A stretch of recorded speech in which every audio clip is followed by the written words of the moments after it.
Buenas tardes. Bueno, yo soy Paula Jofré, soy profesora de astronomía de la Universidad Diego Portales y para mí, bueno, quiero agradecer a la invitación de poder hablar en este congreso. Para mí es un honor, además, estar exponiendo en este panel en torno a lo que es entender, donde se demuestra que somos también las mujeres capaces de, como cualquiera otro, de interpretar y entender la naturaleza. Entonces, en mi trabajo, como dije, yo trabajo en el núcleo de astronomía. Lo que yo quiero es entender la evolución de las galaxias que son como la nuestra, como la Vía Láctea, que es la galaxia donde nosotros vivimos. Bueno, estoy hablando en español, yo soy chilena, pero yo estuve viviendo mucho tiempo fuera de Chile. Me fui a hacer un doctorado con la idea de especializarme y de desarrollarme. Me fui a hacer carrera, ¿no? Me fui a desarrollar ideas y técnicas nuevas, a aprender de especialistas afuera. Me fui a hacer networking, a conocer gente internacional y a trabajar en mi currículum, ¿no? Y ojalá volver con muchos papers de vuelta para que acá me puedan contratar. También me fui a hacer mi vida, ¿no? A desarrollar mi vida. Me fui, armé una familia afuera, aprendí diferentes idiomas, maduré, tuve que amoldarme porque me tuve que adaptar a diferentes culturas. Y eso creo que también es importante. Los científicos y las científicas somos personas y la ciencia está hecha también por personas. Y las personas más completas también son las que se preocupan de desarrollar su parte personal. Bueno, les voy a contar entonces acerca de mi trabajo, que es entender la galaxia, y ojalá ustedes también puedan entender un poco más de esta galaxia. Empecemos, cuando mostramos acerca del universo y de astronomía, empecemos entonces con un video, con una simulación de lo que es la evolución del universo. Este video es como dije recién, una simulación, es una descripción teórica de lo que nosotros pensamos que está pasando en el universo. Nosotros claramente no podemos ir a sacar un video de lo que ocurre en el universo porque los tiempos son distintos a los tiempos de la humanidad.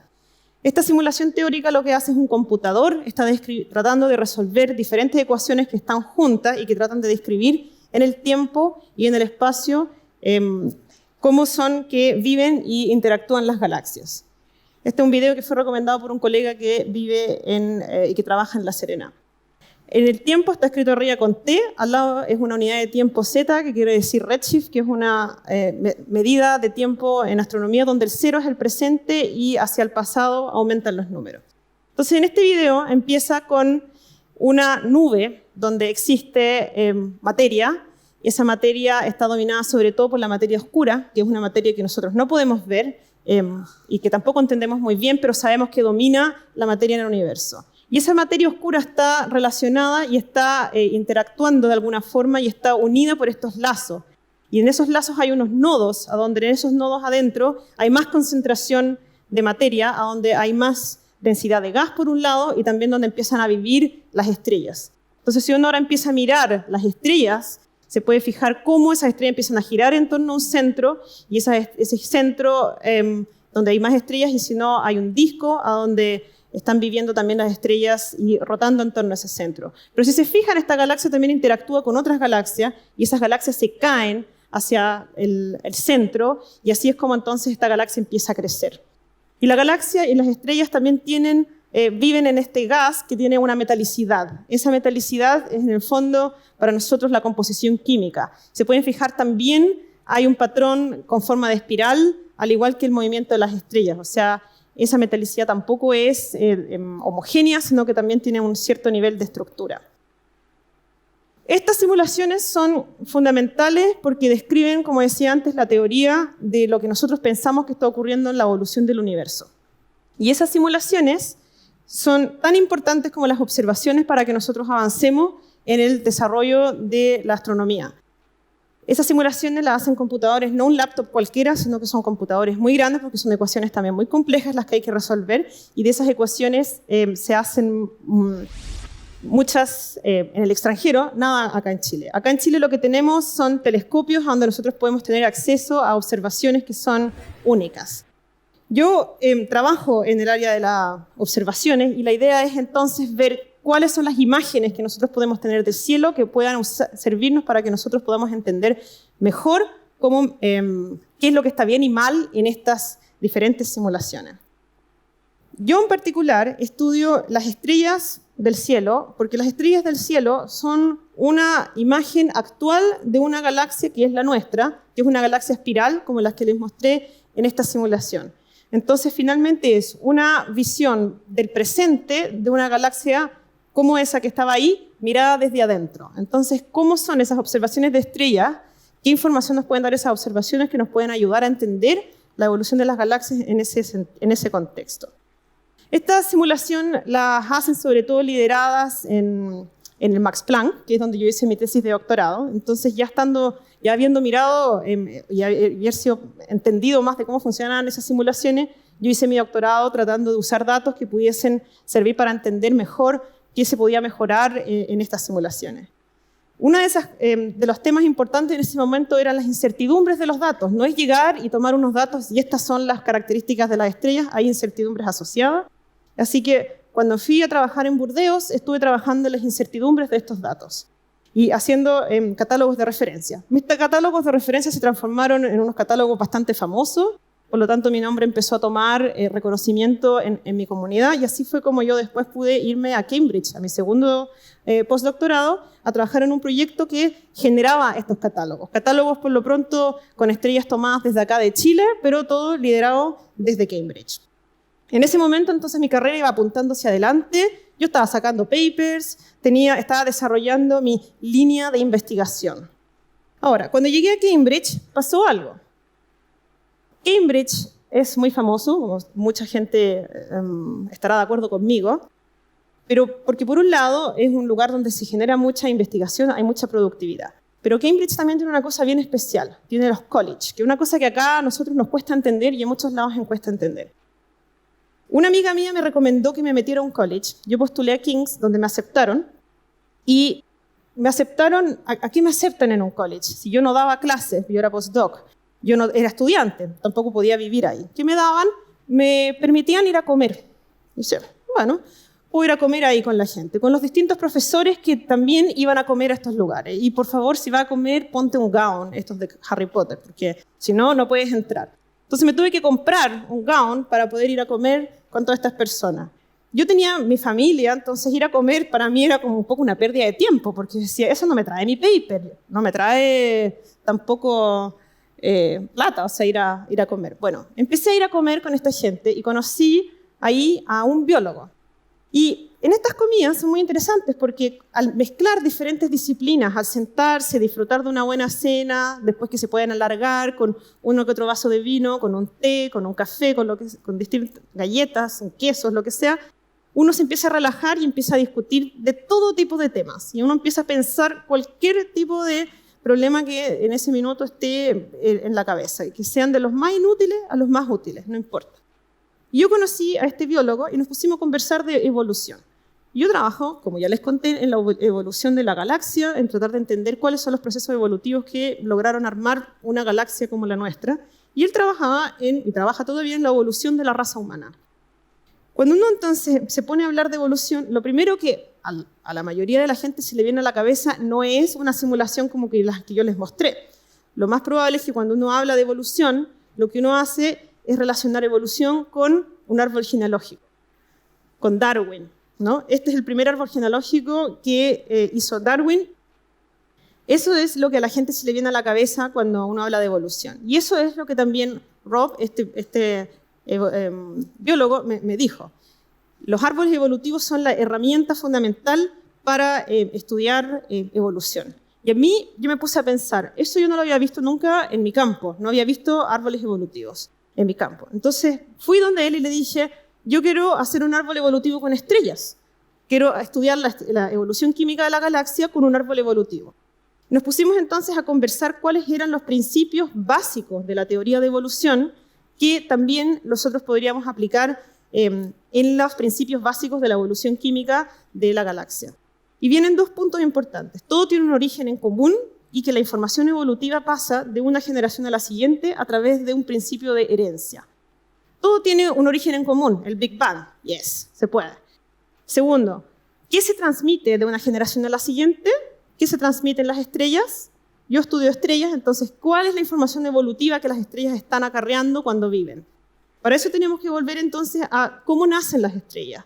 Las estrellas nacen de una nube molecular. Esta es una nube donde hay gas, polvo, y este gas y polvo, al igual que la galaxia anterior, por gravedad, va a empezar a formarse.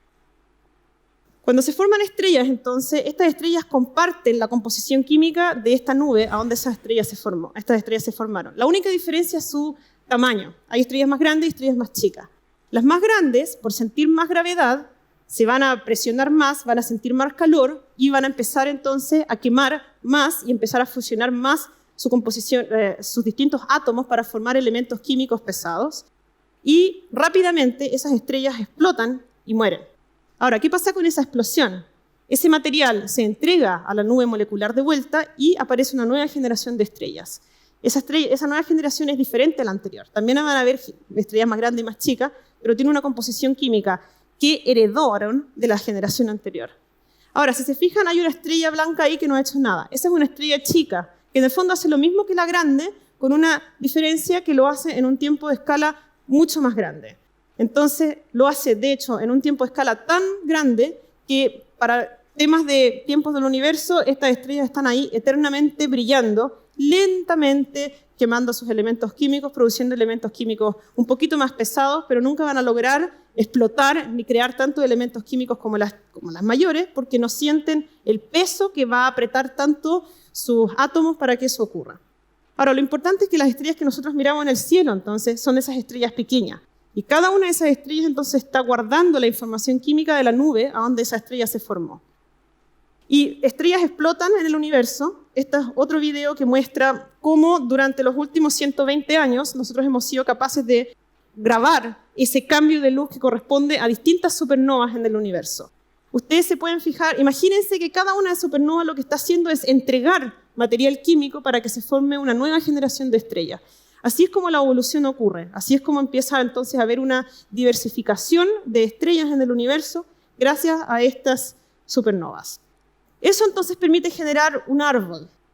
Este árbol entonces lo que hace es comparar distintas estrellas y la composición química de estas estrellas como si fuera la información que se hereda, como si fuera de alguna forma el ADN de la estrella. En este árbol hay distintas cosas que me gustaría recalcar. Primero, bueno, yo tomé estrellas como el Sol está escrito ahí, pero todas las otras estrellas son parecidas al Sol, porque así yo me puedo asegurar que las diferencias y las similitudes en la composición química de esta estrella son reales y no están atribuidas a las incertidumbres. Recuerden que yo he trabajado mucho con incertidumbre, entonces es un tema para mí, las incertidumbres. Segundo, no son tantas estrellas.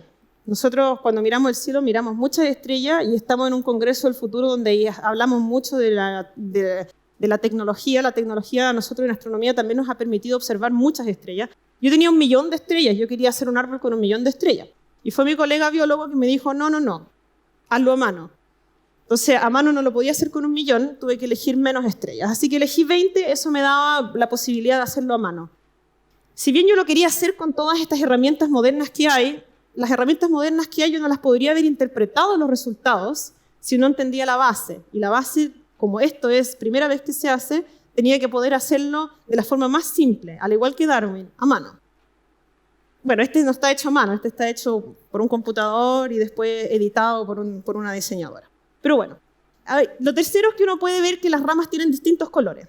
Esos colores yo los atribuyo a 3 distintas familias. Estas 3 familias están viviendo juntas acá en la vecindad solar. Y todas salen de un mismo punto. Ese punto es interesante. ¿Qué pasó que hizo que tengamos 3 familias coexistiendo? ¿Será que la familia amarilla, por ejemplo, es una familia de estrellas que viene de otra galaxia, como les mostré en la simulación anterior? ¿O será que esa familia es simplemente una familia ancestral de la familia roja y que yo simplemente no soy capaz de ver la diferencia porque al elegir 20 de 1 millón no elegí las 20 que eran representativas? Eso entonces son las preguntas que estamos tratando de resolver ahora. Nuestra galaxia es una galaxia donde tiene muchas estrellas y además tiene un gas a donde se van formando esas estrellas. Esas estrellas, cada una con su composición química, nos cuenta de su origen. Ese origen puede ser acá o puede ser en otra galaxia. Todas ellas coexisten juntas y están conectadas de alguna manera genéticamente con esta composición química y por ende nosotros podemos usar los árboles genealógicos como los usó Darwin para poder reconstruir la historia de nuestra galaxia. Y al entender la historia de nuestra galaxia, podríamos eventualmente entender más cuáles son las teorías que van armando la evolución del universo. Las preguntas como importantes que se está haciendo en nuestro campo en esta dirección es cuál es el rol, por ejemplo, de la materia oscura en estas simulaciones, cuál es la distribución de la materia oscura para que después se puedan formar galaxias como la nuestra.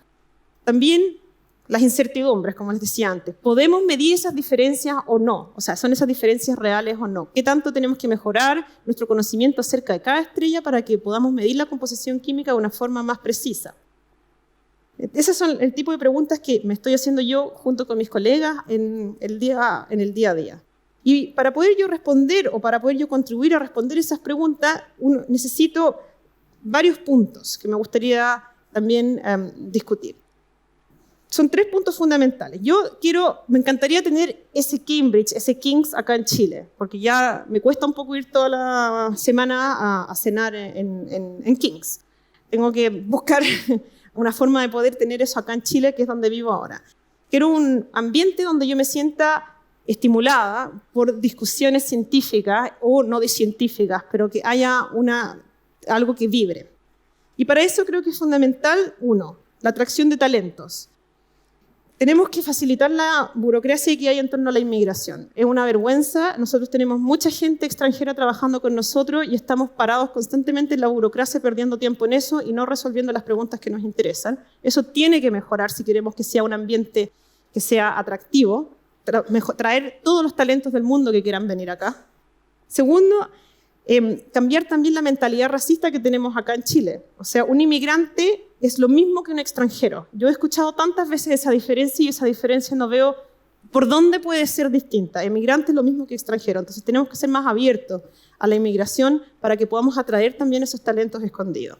Segundo, diversidad. Es muy importante para ver un ambiente que sea rico en discusiones, que haya gente de todos lados y gente, obviamente, en todos sus géneros y en todas sus razas.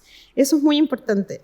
En este proyecto en particular, como ejemplo, pongo a la gente que ha sido muy importante para el desarrollo de esta idea. Por un lado, Rob, que era este profesor de biología con el que yo trabajaba. Él es el profesor blanco.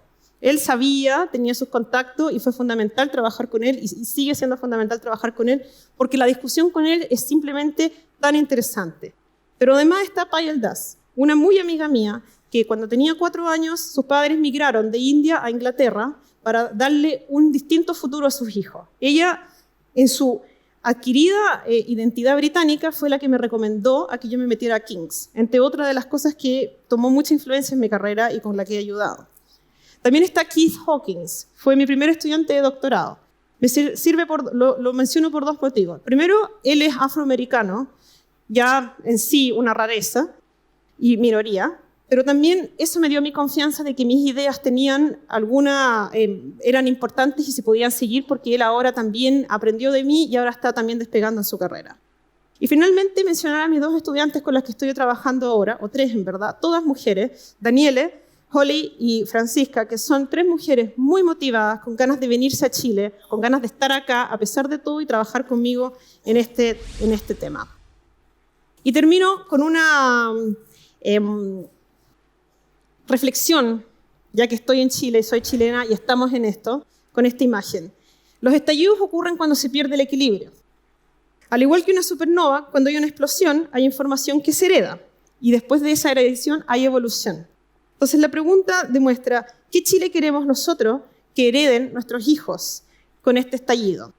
Esta foto demuestra que todos queremos lo mismo.